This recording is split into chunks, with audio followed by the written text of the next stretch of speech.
alaikum wa rahmatullahi wa Walaikum barakatuh. Walaikum salam. I'm good. Alhamdulillah. How are you? Alhamdulillah, a wonderful, beautiful book, Saba. How are you doing today? Thank you so much for taking time to come. Oh, you're welcome. It's been a while that we're trying to plan this, so I'm happy we finally got around to it. Alhamdulillah. In the book, you say you take about 10 years. This is 10 years of your work. Yeah. So, no, let me start with this.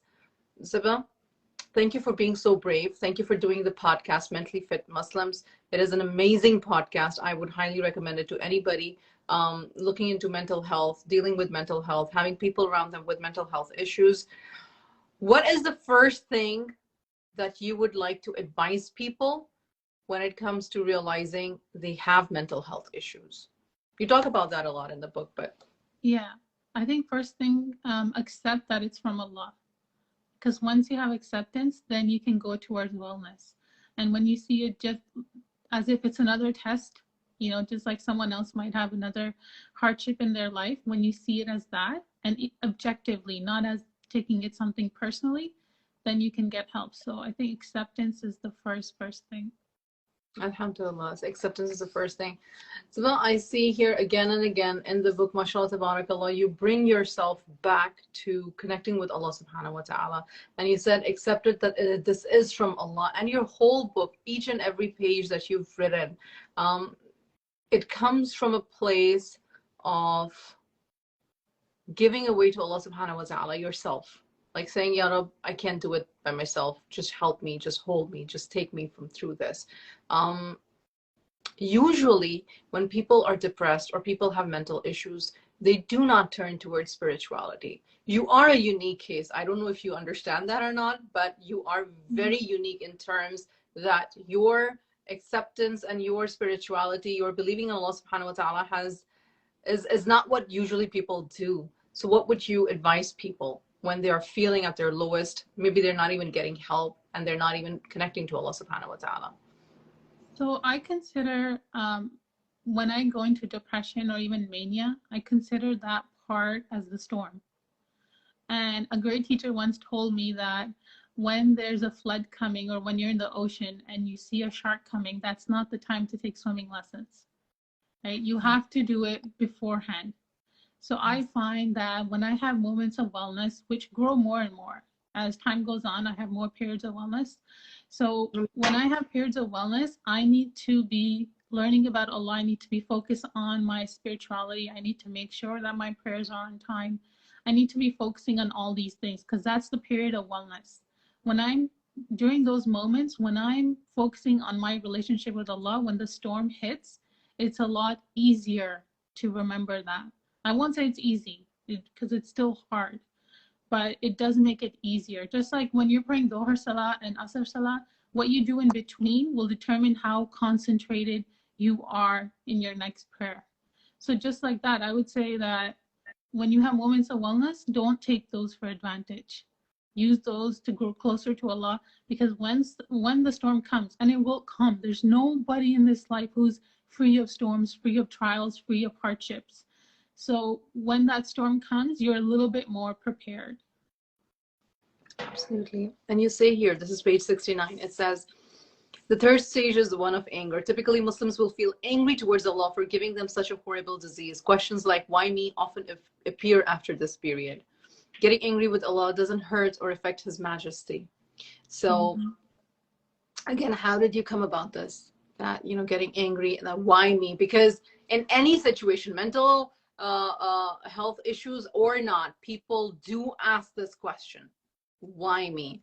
And with you losing everything in a sense, not being able to be you for longer periods of time, from going through so much distress, how did you overcome this question, why me? There's the story of the Prophet sallallahu alaihi wasallam when he left Taif and the people had basically banished him. They were throwing stones at him. We can't even stand when somebody says, I don't like you. But him, everybody was there literally stoning him, and his shoes were filled with blood, and he sat outside. He finally left the city. He sat out under a tree. I think you know the story. I see you smiling. So during that story, what struck struck me the most about it is when he said, he made a dua, a very powerful one. And in it, the part that struck me the most was he asked Allah, if you are angry with me, then I cannot stand that. But if this is just another test, I can accept that part. I can accept you testing me. But if you're doing this because you're angry with me, these are just paraphrasing. But he couldn't stand that thought that Allah would be angry with him and therefore he's testing him. So this kind of made me realize that Allah's not doing this to me, because he is angry with me. This is just another test. So it doesn't make sense for me to get angry at him. First of all, it's not going to do anything to him, me getting angry. It's not going to change my situation. If anything, it's going to make me worse. It's going to make it harder for me to accept the situation. And then all the stories of the Prophet, peace be upon them, they didn't get angry about their situation. They accepted. This goes back to acceptance. They accepted whatever they got. And I'll tell you that it's still not easy to accept a mental illness. Things come and go. And every time I have an episode, it's like I have to start from the ground all over again. So I still have to go. That acceptance is a regular part thing. But again, getting angry at Allah, it doesn't do anything. But it's okay to feel that. I think it's okay to feel that anger because you can't stop your emotions. But just because you feel it doesn't mean you should say it with your tongue or you should say it through your actions. So I think it's a normal emotion. It's one of those stages of adaptation that I talk about in the book. It's one of those stages, and that's okay. But the important part is Allah's not going to punish us for our feelings. He's going to punish us for what we do with those feelings. I hope that answered your question. No, that not just answered my question, that even gave an insight to where you're pulling your strength from, that level of resilience and taqwa and iman and faith that you have, your anchor, and it's beautiful. It's beautiful. When I came towards the end of the book, there were many things. I mean, the whole book is beautiful. It made me cry. It made me thank Allah subhanahu wa ta'ala. It made me go through so many emotions. I cannot stress enough to the audience how much humility, humbleness, gratitude, and an inward look into what's happening into someone's life who's struggling so hard this book brought. And it gave me a new sense of appreciation, not just for you, but even for the kind of life that I'm living. And I'm extremely grateful. And there are times when you became a mom and you wrote something and you say some things that I don't want to. I can't even. I wish you had the book with you. Do you have the book with you right now? No, I had one copy with me and I gave it away. I was in the psych ward recently and I took it with me. And the doctor, this is something funny, Yeah. They couldn't believe somebody who was in the psych ward had a book with them that they wrote. It was, wow. And that shows you the stigma right there. I mean, they were very impressed, but it was something so foreign to them because somebody who has a mental illness, they couldn't possibly write anything intelligent. So I was like, yeah, I wrote it. And then there was somebody there who wanted it, so I gave it to them. And right now I'm traveling, so I don't have any copies with me. So you're gonna have to refer to it. I gave it away. But alhamdulillah. The thing is, what you just said, that is so true. The stigma that, if somebody has mental illness, they cannot write a book. You're writing your second book about motherhood, inshallah ta'ala. So alhamdulillah, this one starts with a story, and it's you say, I've learned that I can never go off medication. I've learned that I have a serious mental condition. I've learned that I'm good at learning.